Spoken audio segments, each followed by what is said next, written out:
आदरणीय, वंदनीय, पूजनीय गुरुजन और जनता जनार्दन के रूप में आई हुई पुण्य आत्माओं, आज हम शिव सूत्र पर विचार करने जा रहे हैं, जिसमें भगवान शिव छोटे छोटे सूत्रों के द्वारा संसार के जीवों के कल्याण की बात करते हैं। सूत्र का अर्थ होता है छोटे से छोटा, संक्षिप्त से संक्षिप्त, जैसे शॉर्ट हैंड राइटिंग होती है। सूत्र को हम बीज भी कह सकते हैं, जैसे बरगद का बीज खसखस के दाने जितना होता है, परंतु तत्ववेता उस बीज को देखकर अनुमान लगा लेता है कि पेड़ कैसा होगा, फल फूल और पत्ते कैसे होंगे। जैसे बीज में पेड़ छिपा रहता है, ऐसे ही सूत्र में बहुत बड़ा अर्थ छिपा होता है।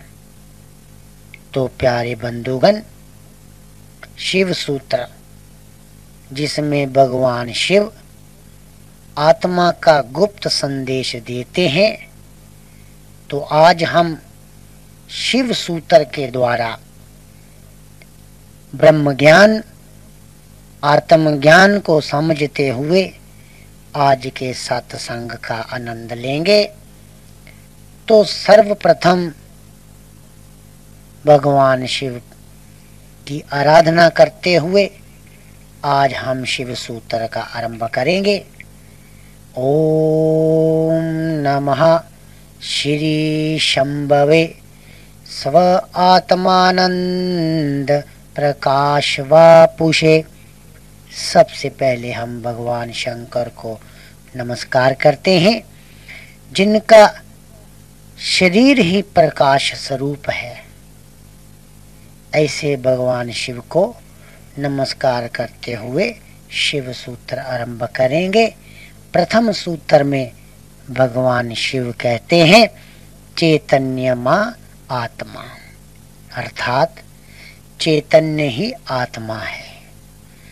कुल सृष्टि में जो व्यापक है वह सृष्टि चेतन है, और जो व्यष्टि में इस देह में व्यापक है वह व्यष्टि चेतन है।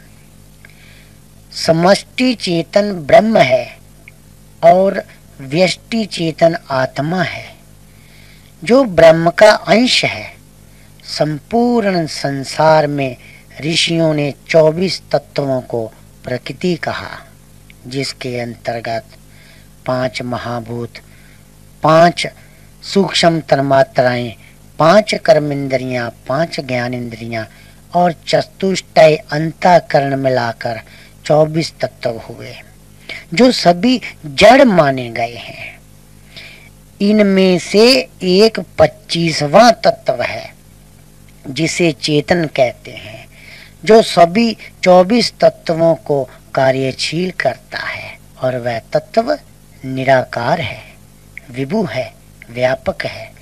और यही 25वां तत्व चैतन्य है। और भगवान शिव कहते हैं कि चैतन्य ही आत्मा है। आत्मा का अर्थ है जो अपना है।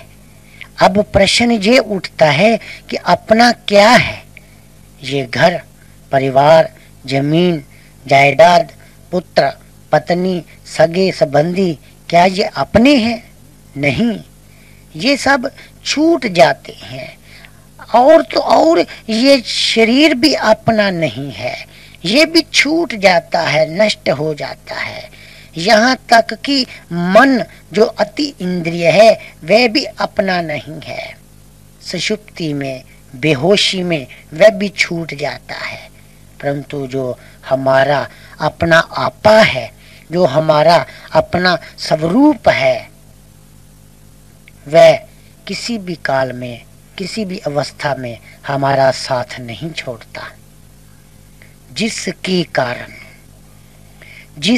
कारण नींद में या बेहोशी में भी सांस चलती रहती है, जिसके कारण वह हमारा अपना आपा चैतन्य है, उसी के ऊपर जागृत, स्वप्न व सुषुप्ति की अवस्थाएं घूमती हैं। और भगवान शिव कहते हैं कि वह चैतन्य है तथा चैतन्य ही आत्मा है। वह हमारा अपना आपा है। अज्ञानवश हमने अपने को शरीर मान लिया है, अज्ञानवश अपने को मन मान लिया है। जैसे सागर की लहर कहे कि मैं पानी नहीं हूँ, मैं तो लहर हूँ, जबकि लहर ही पानी है। लहर पानी में है, लहर पानी से है और पानी ही है। ऋषि कहते हैं जब लहर को बोध होगा कि मैं पानी हूँ, मैं सागर हूँ, तभी समझो लहर को अपने स्वरूप का बोध हो गया। और ऐसा ही ये शिव सूत्र, प्रथम सूत्र चैतन्य मा आत्मा, ये कहता है कि चैतन्य ही आत्मा है। जो व्यक्ति आत्मा को जानना चाहता है उसे चैतन्य को जगाने का, चैतन्य को जानने का अभ्यास करना चाहिए। जैसे आग पर राख का ढेर हो तो उसे हटाने से नीचे से चिंगारियां झलकती हैं। ऐसे ही अपने अंतःकरण में पड़ी राग, द्वेष, घृणा, मद, माया, लोभ और मोह की राख हटाने से तुम पाओगे कि तुम ही चैतन्य हो, आत्म स्वरूप हो। चैतन्य को जानने का, चैतन्य को बढ़ाने का बार बार अभ्यास करते रहना चाहिए। और दूसरे सूत्र में भगवान शिव कहते हैं ज्ञानम बंध, ये जो ज्ञान है, आत्मा का ज्ञान है, कहते हैं इस दूसरे सूत्र में भगवान शिव साधक को सावधान करते हैं कि संभल कर चलना, क्योंकि ज्ञान भी व्यक्ति को बांधता है। मुझे ज्ञान हो गया है, मैं ज्ञानी हूँ, दूसरे सब मूर्ख हैं। भगवान कहते हैं देखना कहीं तुम्हें अहंकार ना हो जाए कि तुम ज्ञानी हो, क्योंकि ये स्वाभाविक है कि ज्ञान भी व्यक्ति को बांधता है। ये ज्ञान सूक्ष्म अहंकार उत्पन्न करता है और ये सूक्ष्म अहंकार बंधन का कारण बनता है। बहुत से लोग हैं जिन्होंने घर बार संसार त्याग दिया, दुनिया से विरक्त हो गए, बोधवान हुए, ज्ञानवान हुए। अब उन्हें ये अभिमान हो गया कि हम संसारियों से श्रेष्ठ हैं, हम ज्ञान को प्राप्त हुए हैं। ऋषि कहते हैं जब तुम ज्ञान से भरे हुए हो तब तक अज्ञान में हो, क्योंकि बहुत से लोग अपने को ज्ञानी सिद्ध करने के लिए जानकारियां इकट्ठी करने में लगे रहते हैं, जबकि शिव सूत्र ये कहता है कि जानना अलग बात है और जानकारी रखना अलग बात है। भगवान कहते हैं जब तुम चैतन्यता से भर जाओगे तब ज्ञान नहीं रहेगा, तब तुम अपने को चैतन्य स्वरूप जानने लगोगे, फिर किसी ज्ञान की आवश्यकता नहीं रहेगी। शिव कहते हैं जो ज्ञान तुमने शास्त्रों में पढ़ा और कहीं ना कहीं से चुराया, वह ज्ञान तुम्हें बंधन में डाले रखेगा और उस ज्ञान से मुक्त होना कठिन हो जाएगा। हमने बहुत से लोगों को देखा है जिनको ज्ञान ने पकड़ रखा है और जिन्होंने ज्ञान को पकड़ रखा है। पहले व्यक्ति ज्ञान अर्जित करता है, फिर ज्ञान अभिमान उत्पन्न करता है तथा वह ज्ञान ही बंधन का कारण बनता है। इसलिए भगवान शिव दूसरे सूत्र में कहते हैं ज्ञानम बंध, ये ज्ञान तुम्हें बांध न ले। आत्म विश्लेषण करो, अपने स्वरूप को जानो जो चेतन है और वह तुम्हारे भीतर छिपा हुआ है।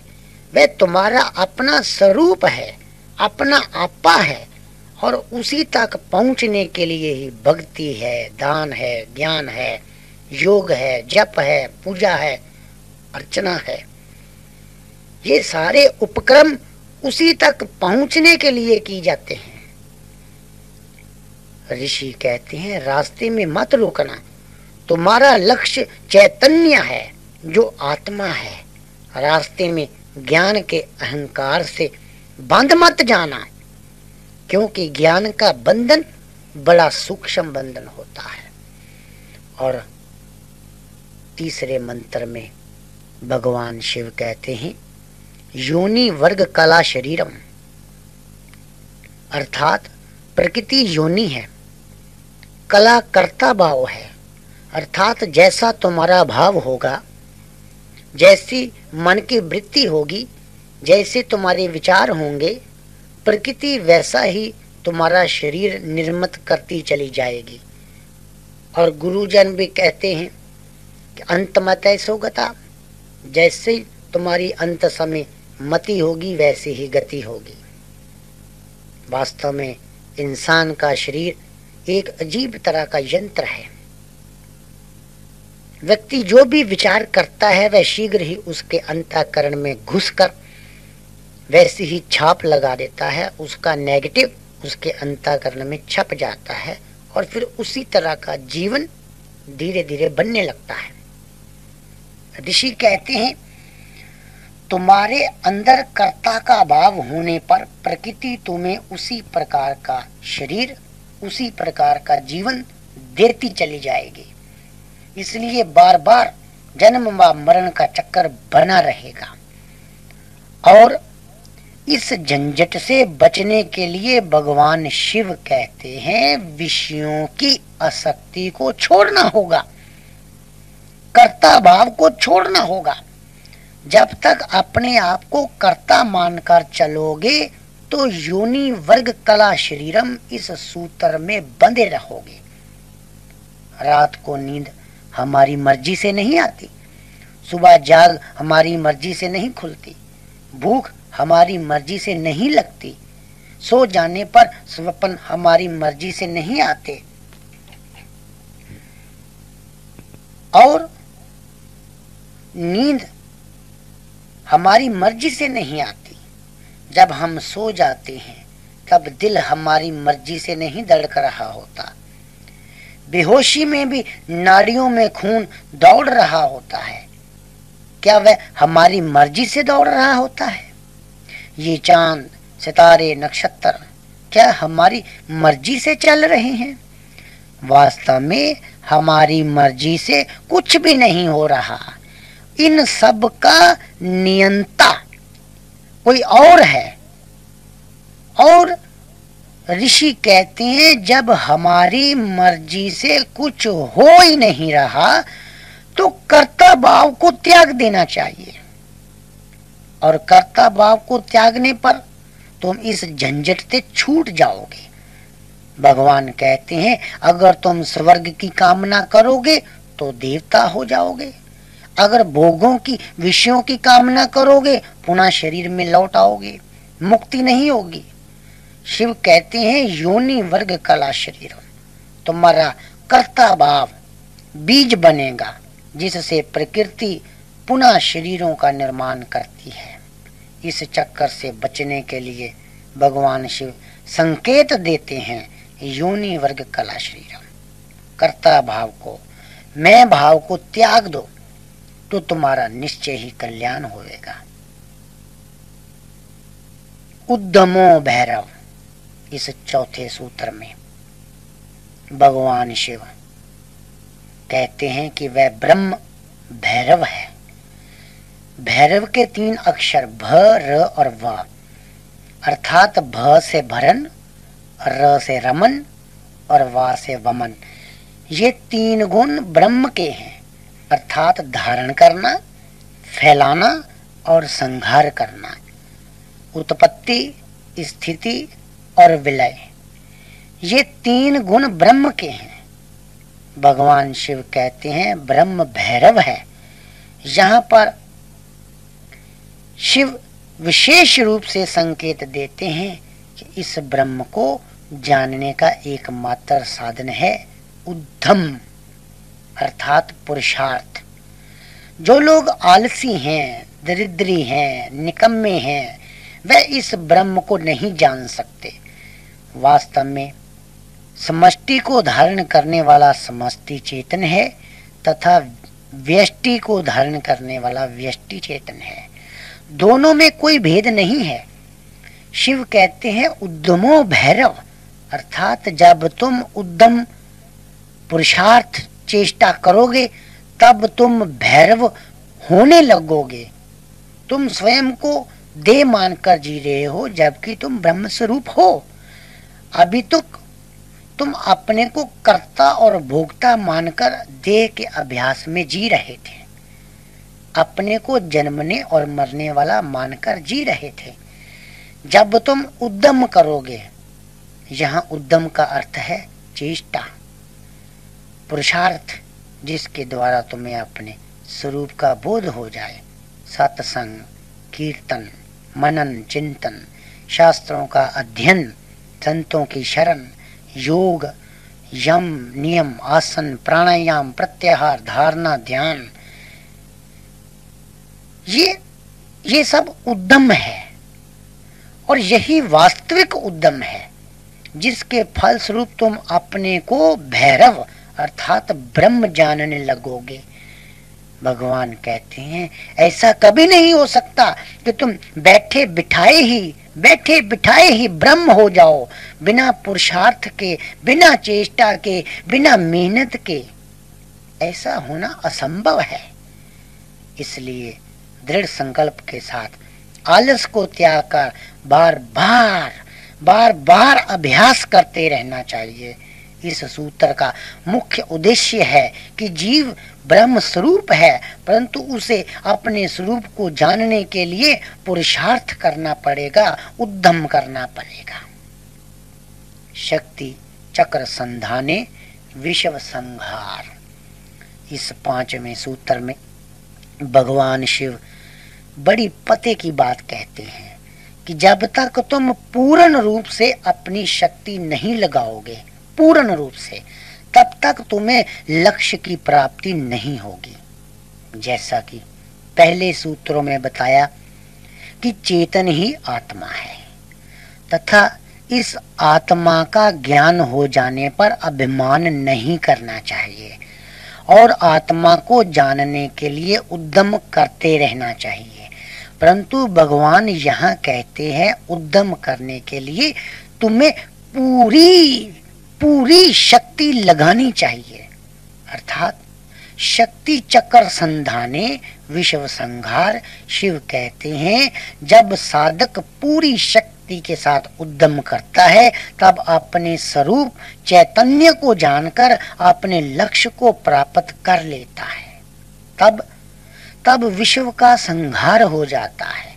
यहाँ पर संहार का अर्थ है विश्व का बाध होना, अर्थात ऐसे साधक के लिए संसार रहते हुए भी नहीं रहता, क्योंकि तात्विक दृष्टि उत्पन्न होने पर, शक्ति का चक्र पूरा होने पर साधक जानने लगता है कि संसार तो है ही नहीं, मात्र चेतन सत्ता ही है। और इस सूत्र का गुप्त रहस्य ये है कि पूरी ताकत से डट जाओ। अक्सर लोग क्या करते हैं, कभी लग पड़ते हैं, कभी हट जाते हैं, बस सारी उम्र यूं ही करते रहते हैं।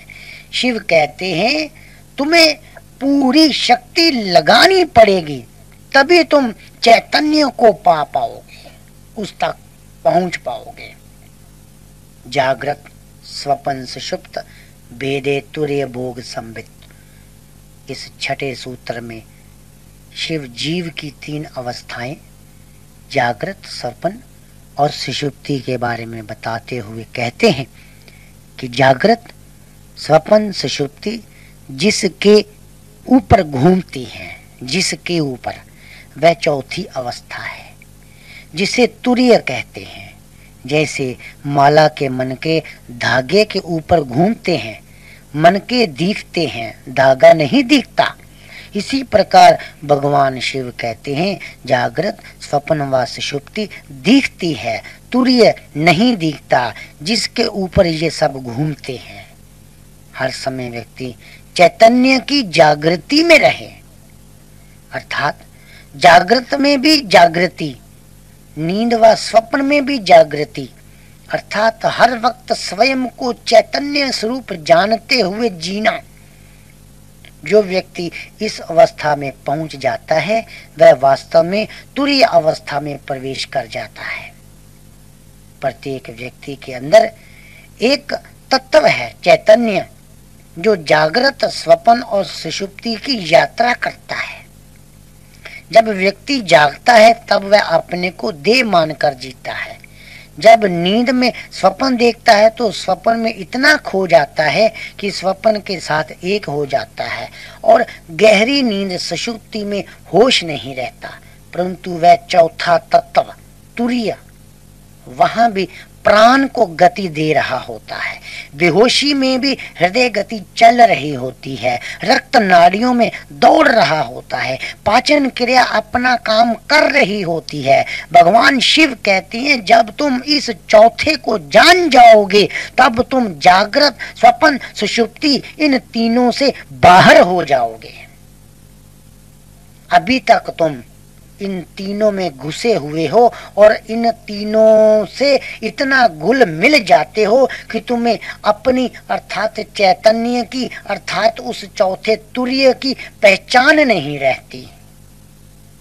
शिव कहते हैं जब तुम्हें जागते हुए, सोते समय, नींद में भी अपने को चैतन्य होने का होश रहे, उस दिन समझ लेना, उस दिन समझ लेना तुम चौथे को जान गए हो। उस दिन तुम्हें पता चलेगा कि तुम देह नहीं हो, प्राण नहीं हो, मन नहीं हो, बुद्धि नहीं हो, तुम मात्र होश हो। वास्तव में तुरीय का अर्थ है अपने को, आत्मा को, चैतन्य को, अपने आपा को जान लेना। ज्ञानम जागृत, 7वां सूत्र। चैतन्य ही आत्मा है और मैं चेतन स्वरूप हूँ। मेरा निज का स्वरूप चैतन्य है।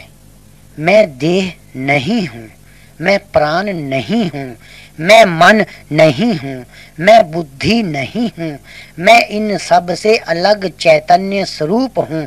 इस ज्ञान का बने रहना ही जागृत है। भगवान शिव कहते हैं ज्ञानम जागृत, अर्थात जिस व्यक्ति को ऐसा बोध सदा बना रहता है वह जागृत है, वह जागृत में है, वह सदा ही जागृत है। बाकी तो मोह निद्रा में जी रहे हैं। अपने होश में रहना और ज्ञान का बना रहना ही पूर्ण जागृत है। बहुत से लोग नींद से जाग उठते हैं परंतु अपने स्वरूप की विस्मृति लिए ही जागने के बावजूद नींद में ही जी रहे होते हैं। कोई देह में जी रहा है, कोई मन में जी रहा है, कोई बुद्धि के तल पर जी रहा है, और अपने स्वरूप चैतन्य में जीने वाले बहुत दुर्लभ लोग हैं। यहाँ शिव कहते हैं ज्ञानम जागृत, इस ज्ञान का सदा ही बने रहना पूर्ण जागृति है। स्वप्नों विकल्पा, इस 8वें सूत्र में भगवान शिव कहते हैं कि चित्त एक पल भी विकल्पों से खाली नहीं रहता। चित्त में संकल्प और विकल्प चलते रहते हैं, रुकने का नाम ही नहीं लेते। व्यक्ति की ऊर्जा, व्यक्ति की शक्ति विकल्पों और स्वप्नों के द्वारा नष्ट होती रहती है। हम देखते हैं रात को सपनों के द्वारा तथा दिन को भी अनेकों ख्यालों के द्वारा हमारी शक्ति नष्ट होती रहती है। इन विकल्पों के कारण ही जीव अपने स्वरूप को नहीं जान पाता, क्योंकि स्वप्न में वह स्वप्न संसार में खोया रहता है तथा दिन में वह जगत के व्यवहार में खोया रहता है। यहाँ भगवान शिव कहते हैं, ये जो विकल्पों के द्वारा तुम्हारी शक्ति नष्ट हो रही है, इसको उद्यम के द्वारा, पुरुषार्थ के द्वारा रोकने का अभ्यास कर। इसके लिए मंत्र का व इष्ट देव का सहारा लेना आवश्यक है। ऐसा करने से भगवान कहते हैं, तुम जागृत से व स्वप्न से निकलकर सुषुप्ति में प्रवेश करोगे और स्वप्न के माध्यम से जीव को शीघ्र ही बोध हो जाता है। जरा ध्यान से सोचें, स्वप्न में पृथ्वी, जल, वायु, आकाश, पेड़ पौधे, जीव जंतु सभी कुछ विराजमान रहता है। हमारी आंख बंद होने के बावजूद भी कोई तो स्वप्न को देखता है। जो स्वप्न को देखता है वह बिना आंख के स्वप्न को देखता है। व्यक्ति के संपूर्ण जीवन काल में लाखों स्वप्न आते हैं और मिट जाते हैं। उन मिट चुके, खो चुके स्वप्नों का जीव को दुख नहीं होता। अर्थात लाखों बार अंतःकरण में सृष्टि बनती है और मिटती है। ये सारा कार्य विकल्पों के द्वारा होता है। भगवान कहते हैं, स्वप्नों विकल्पा, विकल्पों से स्वप्न आते हैं जिससे ऊर्जा नष्ट होती है। उसको रोक कर, ऊर्जा को बचाकर उद्यम के द्वारा, ध्यान के द्वारा चैतन्य को जाना जा सकता है। क्योंकि चैतन्य माँ आत्मा, चैतन्य ही आत्मा है और चैतन्य ही हमारा अपना आपा है। अविवेको माया सुषुप्तम, इस 9वें सूत्र में भगवान शिव कहते हैं, जहां विवेक नहीं रहता, अर्थात जहां सब कुछ खो जाता है, अपने होने का बोध भी नहीं रहता, वह सुषुप्ति है। यहाँ 2 बातें स्पष्ट होती हैं। एक वह लोग जिनको चैतन्य का बोध नहीं है और वह स्वयं को देह मानकर माया में जीते हैं, सुषुप्ति की तरह बेहोशी में ही जिए जा रहे हैं। शिव कहते हैं, जैसे सुषुप्ति में विवेक अर्थात होश नहीं रहता, परंतु समाधि या तुर्य अवस्था में भी सब कुछ खो जाता है, परंतु होश रहता है। अर्थात सुषुप्ति में विवेक जमा हो जाए तो तुर्य अवस्था होती है। ऐसे ही जो लोग जागृत अवस्था में स्वस्वरूप के विवेक से हीन होकर जी रहे हैं, वह बेहोशी में जी रहे हैं। और जो लोग जागृत अवस्था में भी स्वस्वरूप के विवेक के साथ जीते हैं, शिव कहते हैं वह सहज समाधि में है।